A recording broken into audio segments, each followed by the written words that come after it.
आज हम बात करेंगे बेसिक कंसेप्ट क्या है मैथ्स के। देखो ये चीज़ें बेसिक हैं, ये अगर मैथ हमने पढ़ना होगा तो ये बेसिक चीज़ें इंसान को क्लियर होनी ही होनी चाहिए। यहाँ पे है ये कुछ बेसिक बेसिक कंसेप्ट्स, ये पहले क्लियर करना बहुत ज़रूरी होता है। ये जैसे हम बचपन में सीखते हैं, पहले पॉजिटिव नंबर्स को कैसे प्लस करते हैं, कैसे माइनस करते हैं, कैसे मल्टीप्लाई करते हैं, कैसे डिवाइड करते हैं बचपन में। ये वाला पहला तो आपने सीख लिया। फिर दूसरा आपने सीखना है कि इंटीजर्स को, यानी कि जिसमें पॉजिटिव भी नंबर्स भी होते हैं और नेगेटिव नंबर्स भी होते हैं, उनको कैसे प्लस करते हैं, माइनस करते हैं, मल्टीप्लाई करते हैं, डिवाइड करते हैं। फिर थोड़ा ऊपर इंसान जाता है, थोड़ा फ्रैक्शन पे सीखता है इंसान, उनको कैसे प्लस करना है, कैसे माइनस करना है, कैसे मल्टीप्लाई करना है, कैसे डिवाइड करना है। इसी तरीके से फिर डेसिमल पे जब आप ये ऑपरेशन 4 यूज़ करोगे तो फिर आपके जो बेसिक्स कंसेप्ट जो है ना वो क्लियर हो जाते हैं। तो फिर आप कोई भी चैप्टर आप पढ़ सकते हो, कोई भी ट्रिक आप, मतलब जो भी यूट्यूब यूट्यूब पे हम यूट्यूब से पे ट्रिक्स देखते हैं क्वेश्चन के लिए, तो वो अप्लाई हो सकती हैं। लेकिन जब इंसान को बेसिक कंसेप्ट ही क्लियर नहीं होगा तो वो ट्रिक भी काम नहीं करती है कभी कभार। तो ये बेसिक कंसेप्ट क्लियर करना बहुत ज़रूरी है। तो हमने इसमें ऑलमोस्ट सब कुछ कर लिया है। अब ये थर्ड वाला बचा है, एडिशन और सब्ट्रैक्शन ऑफ फ्रैक्शंस, इस चैनल पे हो गया है। अब हमने मल्टीप्लिकेशन ऑफ फ्रैक्शंस आज उस पे हमने डिस्कस करना है कि कैसे फ्रैक्शंस को मल्टीप्लाई करते हैं। एक फ्रैक्शन, दो फ्रैक्शन हो या दो से ज़्यादा फ्रैक्शन, उन मल्टीप्लाई दो फ्रैक्शंस की होती है या दो से ज़्यादा हो सकती हैं, तो उनको हम कैसे मल्टीप्लाई करते हैं वही हमने सीखना है। अगर multiplication of two or more fractions सीखना होगा तो उसके लिए एक छोटा सा कंसेप्ट इंसान को क्लियर करना होगा। रिड्यूस कैसे करते हैं फ्रैक्शंस को, वो कैसे करते हैं, मतलब एक ऐसा नंबर सेलेक्ट करना होता है जो न्यूमिनेटर वाले नंबर को भी डिवाइड करेगा और डिनोमिनेटर वाले नंबर को भी डिवाइड करेगा। वो वाला नंबर यूज़ करना होता है रिड्यूस करने के लिए। रिड्यूस होता है कम करना, मतलब डिवाइड कम्स, ठीक। तो इसका मतलब हम क्या करेंगे, डिवाइड करेंगे। रिड्यूस वाले केस में हम डिवाइड करते हैं, यानी कि उस फ्रैक्शन को हम कम करते हैं। अब कम करने के लिए हम एक ऐसा नंबर चूज़ करते हैं जिससे मतलब वो न्यूमिनेटर भी डिवाइड हो जाएगा और डिनोमिनेटर भी डिवाइड होगा। तो इसको हम एक एग्जांपल से सीखते हैं, तो फिर ये इजी हो जाएगा कि रिड्यूस कैसे करते हैं फ्रैक्शंस को। ये है हमारे पास एक एग्जांपल, तो इसको हम रिड्यूस करेंगे। तो देखिए रिड्यूस करने का तरीका क्या है। आपने स्टार्ट जो करना है वो टू से करना है कि इन दो नंबर में से कोई टू से डिवाइड होता है। तो देखिए ऊपर वाला जो है वो टू से डिवाइड होता है, लेकिन जो है निचला वाला जो डिनोमिनेटर में वो टू से डिवाइड नहीं हो रहा है। इसका मतलब हम टू यहाँ पे अप्लाई नहीं कर सकते। अगर दोनों नंबर्स डिवाइड होते टू से, यानी कि टू के टेबल में ये दोनों नंबर्स आते हैं, न्यूमिनेटर वाला भी और डिनोमिनेटर वाला भी, तो हम टू यहाँ पे अप्लाई करते।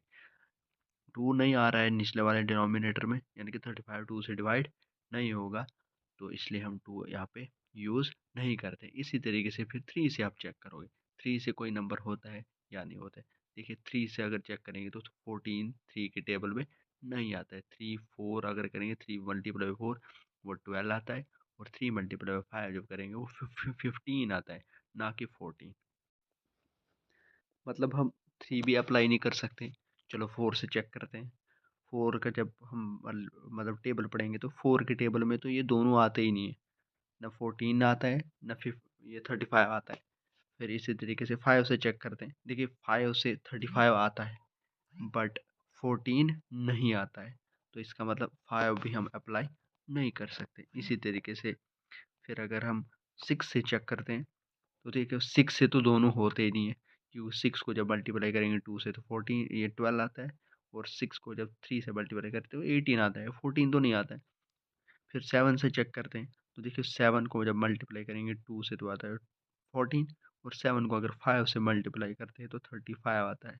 इसका मतलब सेवन हम यहाँ पे सिलेक्ट करेंगे, ऊपर भी नीचे भी डिवाइड करेंगे सेवन से। देखिए अब हम अगर सेवन को दोनों नंबर से डिवाइड करें तो हमारे पास ऐसा बनेगा, ठीक। 14 डिविजिबल बाई सेवन और 15 डिविजिबल बाई सेवन। या मैंने पिछली वीडियो में बताया था कि जब एक फ्रैक्शन को हम मल्टीप्लाई या डिवाइड सेम नंबर से करते हैं तो उस पे कोई फ़र्क नहीं पड़ता है। इसका मतलब जो नई फ्रैक्शन जो अब बनेगी वो इसी के इक्विवेलेंट होगी। इक्विवेलेंट मतलब बराबर होगी, यानी कि इसमें और उसमें कोई फ़र्क नहीं होगा। नंबर्स बेशक डिफरेंट होंगे लेकिन ये आपस में बराबर होंगी। तो अब हमारे पास बनेगा, जब हम 14 को 7 से डिवाइड करें तो आएगा 2 ऊपर से न्यूमरेटर में, और डिनोमिनेटर में बनेगा 5। जब हम 35 को 7 से डिवाइड करेंगे तो 5 बनेगा। तो हमारे पास जो आंसर आएगा वो आएगा 2/5।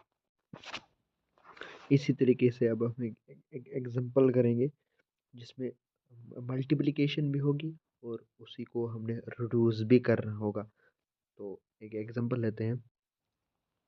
एग्जांपल है 8/18 मल्टीप्लाई 24/27।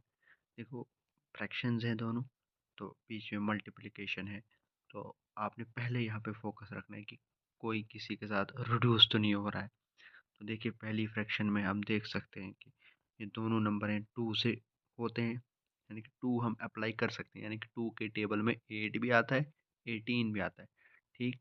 फिर जब अगली फ्रैक्शन पे देखते हैं तो यहाँ पे देखिए 2 तो अप्लाई नहीं कर सकते क्योंकि 2 के टेबल में 24 आता है बट 27 नहीं आता है। तो फिर 3 से चेक करते हैं। 3 से हमने चेक किया तो 3 से ये दोनों होते हैं। तो ये फिर जब हम इनको लिखेंगे तो ये ऐसे बनेगा।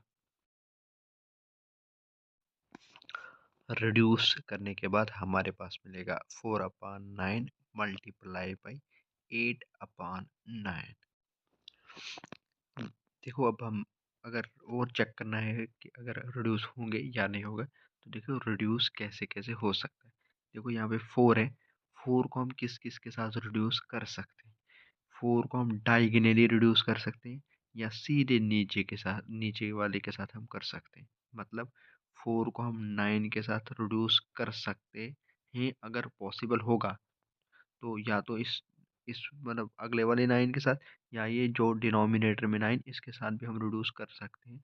लेकिन अगर होगा, यहाँ पे तो नहीं हो रहा है। अगर कभी कभार मतलब नंबर होगा डिवाइड में कोई ऐसा जो मतलब रिड्यूस होगा, वो हम करेंगे। अदरवाइज यहाँ पे अभी नहीं हो रहे तो मतलब हम नहीं करेंगे। तो इसका मतलब फिर यहाँ पे तो अभी कोई रिड्यूस नहीं हो रहा है। इसका मतलब जब रिड्यूस नहीं होता है तो आप ऊपर वाले नंबर के साथ मन ऊपर ऊपर जो नंबर्स हैं उनको मल्टीप्लाई करोगे, और जो डिनोमिनेटर्स में नंबर है उनको मल्टीप्लाई करोगे। मतलब हमारे पास जो आंसर बनेगा वो बनेगा 8 मल्टीप्लाई बाई 4, या 4 मल्टीप्लाई बाई 8 लिखो न्यूमिनेटर में, और डिनोमिनेटर पे बनेगा 9 मल्टीप्लाई बाई 9। तो हमारे पास बनेगा 4 मल्टीप्लाई बाई 8 होता है 32, और डिविजिबल बाई में आएगा 81। तो ये आएगा आंसर। एक और एग्जांपल लेते हैं। नेक्स्ट एग्जांपल है हमारे पास 3/5 मल्टीप्लाई बाई 1/12। देखिए, हम यहाँ पे चेक करेंगे कि कहीं पे रिड्यूस हो रहा है कि नहीं। देखो, पहली फ्रैक्शन में जब हम 3 तो 1 और 3 से डिवाइड होता है, और 5 किससे डिवाइड होता है? 1 और 5 से। देखो, यहाँ पे इनका जो कोई कॉमन फैक्टर नहीं है। मतलब जैसे हम 2 से चेक करेंगे, ये दोनों नंबर 2 से डिवाइड होते हैं? नहीं होते। 3 से ऊपर वाला होता है, निचला वाला नहीं होता है। फिर 4 से चेक करेंगे तो ऊपर वाला तो नहीं होगा, निचला वाला भी नहीं होगा। 5 से चेक करेंगे, 5 निचला वाला जो डिनोमिनेटर में नंबर है वो होता है, ऊपर वाला नहीं होता है। इसका मतलब ये ऐसे अभी डिवाइड नहीं होंगे। चलो क्रॉस में चेक करते हैं। जैसे अब 3 के टेबल में 12 आता है, तो हम इस टाइम 3 और 12 को रिड्यूस करेंगे। तो देखिए, अगर 3 का टेबल आप पढ़ते हो तो एग्जैक्टली 12 आता है। तो इसका मतलब हम इनको रिड्यूस करेंगे। तो जो ही हम रिड्यूस करेंगे,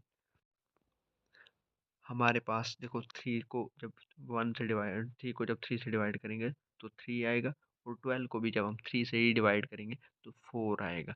फिर हमारे पास बचेगा 1/5 पहली वाली फ्रैक्शन में बचेगा, और अगली वाली फ्रैक्शन में बचेगा 1/4, और बीच में वही मल्टीप्लाई।